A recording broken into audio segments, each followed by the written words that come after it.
Well, this year at Saunders, the rough lemurs are not the only black and white animal that you will find here.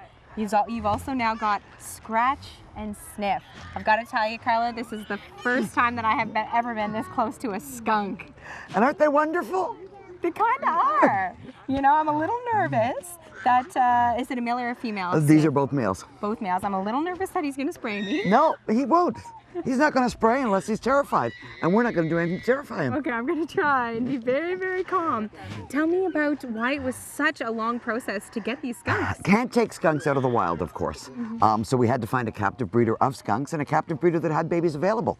We wanted babies because, as you know, we like to hand raise as much as we can. So these guys came to us from Alberta. We picked them up at the airport a week ago Thursday.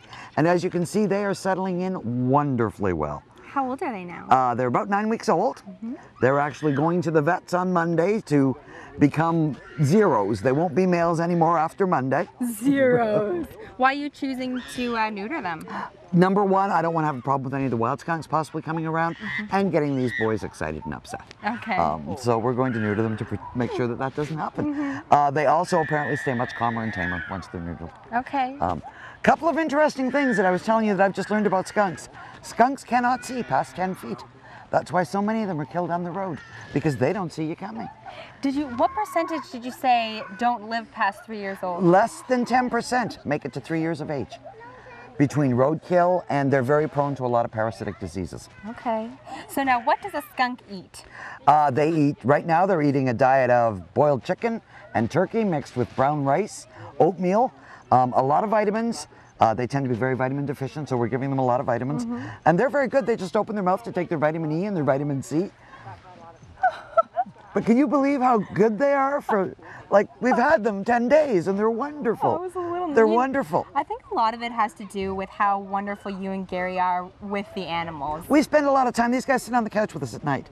The problem right now, though, is I'm not a real light person. So they get in behind me on the cushion, and I'm afraid to get off the couch because I'm afraid I'll squish them. You know?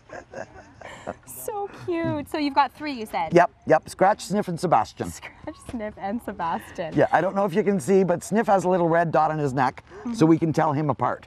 Sebastian has 2 black dots on his back that are natural, but this one and Sebastian are identical, so that's why he has a little pink neck. Do skunks have different markings, or are they all Yes, identical? they do. No, they have different markings.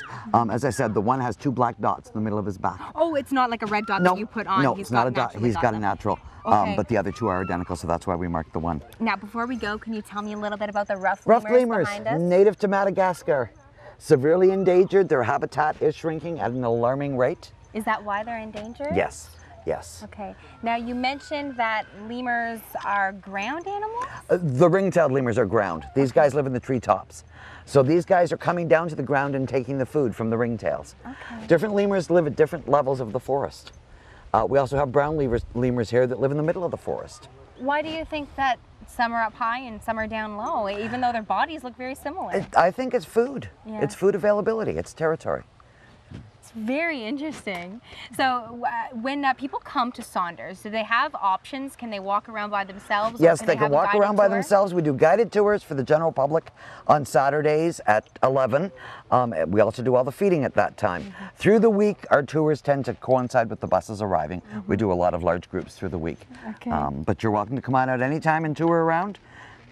I would highly recommend the guided tour just because you and Gary are so knowledgeable and all of the staff here. If you head to the Saunders Country Critters and Garden Center website, you can look at all of the information, and you have to make sure to stop by and meet Scratch, Sniff, and Sebastian, the newest addition to the Saunders family.